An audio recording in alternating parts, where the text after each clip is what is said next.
we are going to talk about the other endocrine gland, our adrenal gland. Adrenal gland or suprarenal gland presented in the upper side of the kidney. You can see the shape of adrenal gland and composed of two different areas with two different origins, the medulla and cortex, and also covered with a capsule composed of connective tissue from outer side. The medulla of adrenal cortex, adrenal gland, originated from neural crystal, and the cortex part originated from mesodermal tissue. When we look at the section of adrenal gland, we can see capsule in the outer side, composed of irregular dense connective tissue, a long cortex, and small part of the medulla. Cortex subdivided in three different areas. From outer to inner, we have zona glomerulosa, zona fasciculata, and zona reticularis. The middle part is zona fasciculata, and our larger area in the cortex is zona fasciculata. This small part is zona glomerulosa,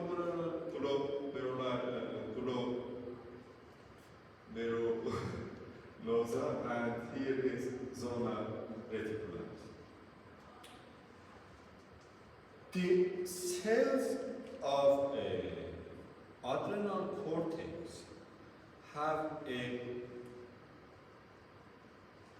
high function in production of the corticosteroid hormone and also hormones with a cholesterol structure.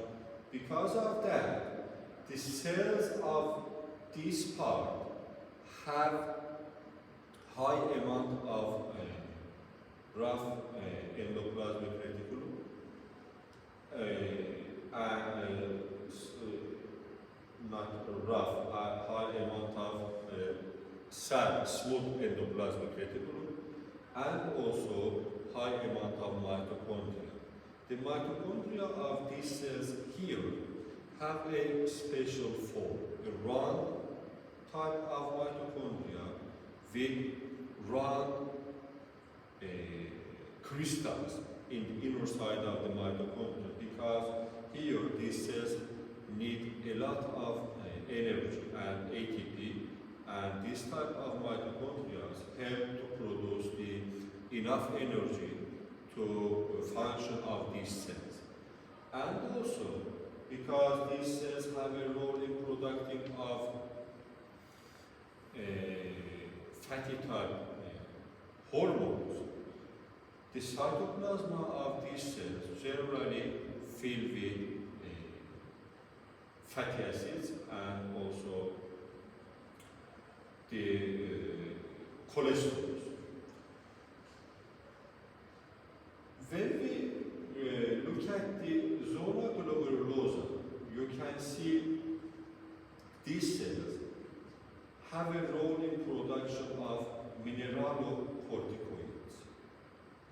The major type of these mineralocorticoids is aldosterone. Aldosterone have a role in affecting the distal convoluted tubule of kidney and stimulate the sodium resorption from the distal convoluted tubes of kidney. The production of aldosterone induced with angiotensin 2, here you can see.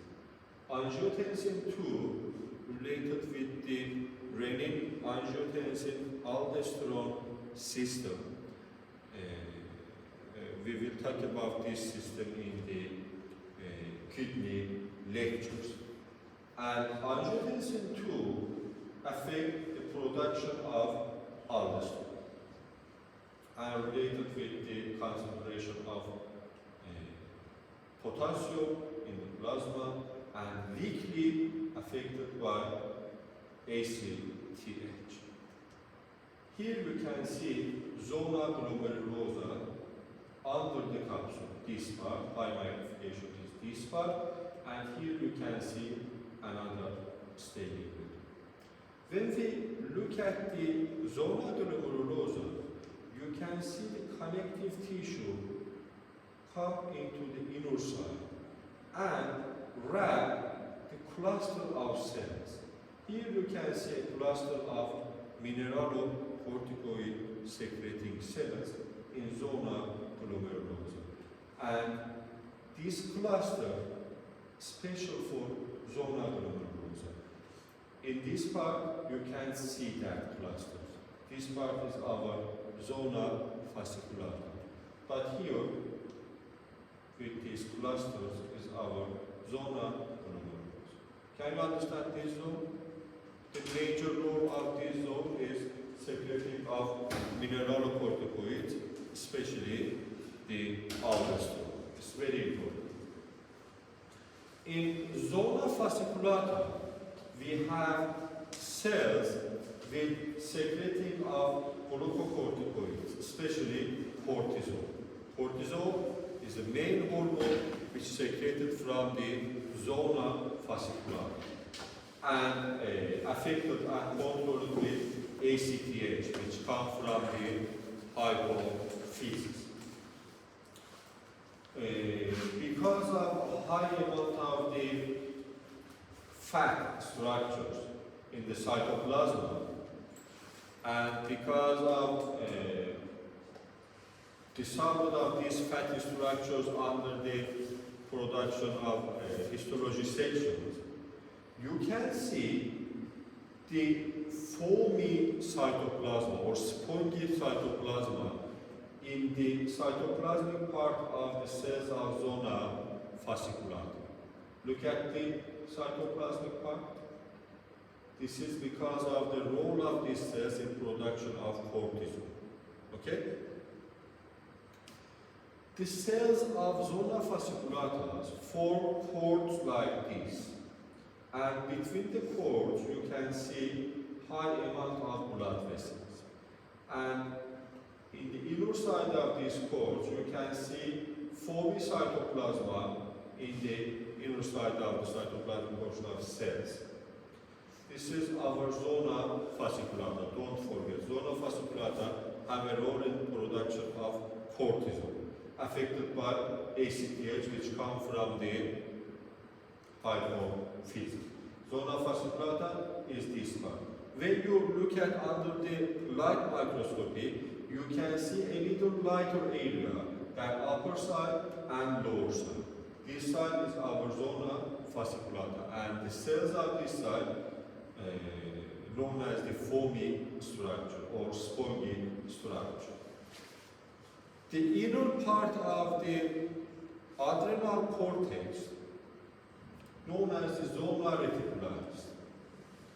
Zona reticularis have a role in production of the androgens and dihydroepiandrosterone. This protein, this hormone can convert it into the testosterone in men and women. Okay? In both men and women, we have testosterone secretion. In men, we have high amount of testosterone, and in women, we have very low amount of testosterone. And the origin of that testosterone is zona reticularis of adrenal cortex. The cells of this part also affected with or stimulated with ACTH. Here you can see zona reticularis, a more darker area in the inner side of the adrenal cortex, And you can see again cords like zona fasciculata. But these cords form anastomosing between each other. And between the anastomosing you can see blood vessels. And the cytoplasma of these cells is not have a foamy shape. And you can see acidophilic cytoplasma in these parts and blood vessels between the cords. Here you can see the anastomosing area. Can you understand this part? The main role of the zona reticularis is production of the dehydroandrostenedione and also the androgens. The high levels of androgens in women lead to polycystic ovary syndrome. And also sometimes you can see the vocal cords of women is thicker because of the high amount of these androgens produced from the zona fasciculata. And sometimes you can see men with a little low amount of, for example, hair in their face or with thin vocal cords. That's because of the low amount of testosterone related with this zona reticularis. The other part of the adrenal gland is adrenal medulla. In adrenal medulla, we have special cells known as the chromaffin cells. These chromaffin cells originated from neural crest. Neural crest cells migrate to this part and form a cluster which changes into the chromaffin cells. The chromaffin cells have a role in production of the epinephrine and norepinephrine. Epinephrine and norepinephrine produced in this part. These chromaffin cells have a shape like ganglion cells, and in the inner side of their cytoplasma you can see pigments. That's all. You can read the physiologic role of the epinephrine and norepinephrine in your physiology lectures. Here you can see a section from adrenal medulla. You can see the large cells, the chromaffin cells, and also the supportive cells of the adrenal medulla. You can see the blood vessels between the chromaffin cells. Chromaffin cells under the electron microscopy have sometimes a darker core, so darker structure in their cytoplasma, and sometimes lighter structure. The darker structure related with norepinephrine and lighter structures related with epinephrine.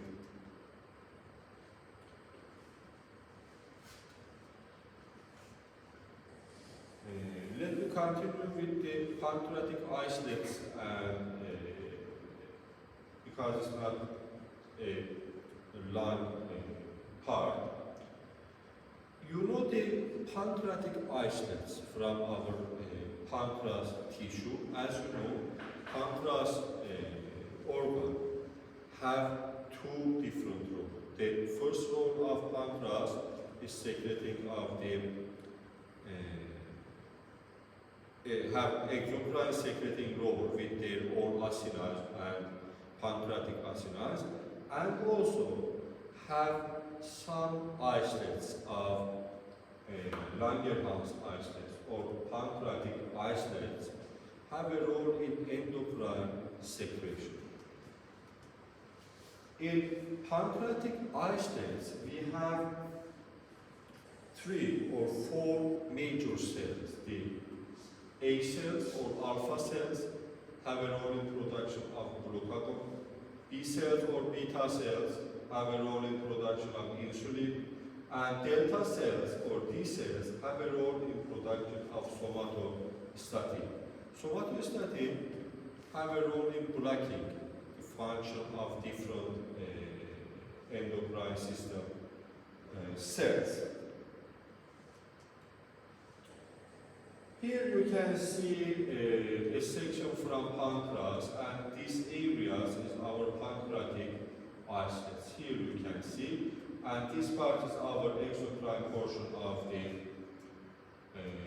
pancreas. In higher magnification, you can see cells distributed in the inner side of the pancreatic isolates, and also capillaries between the isolates. Here you can see this capillary. Under the light microscopy and with normal histologic staining, you can identify the type of cells in the isolates.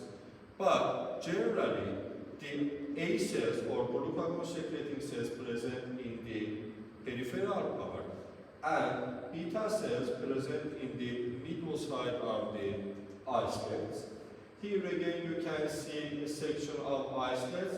Here you can see capillaries, capillary, another capillary here with different type of the cells. Here you can see immunohistochemistry, and these darker stained cells is our alpha cells or A cells, or cells related with production of glucagon in peripheral side, and you can see lighter cells related with insulin producing cells in the middle side.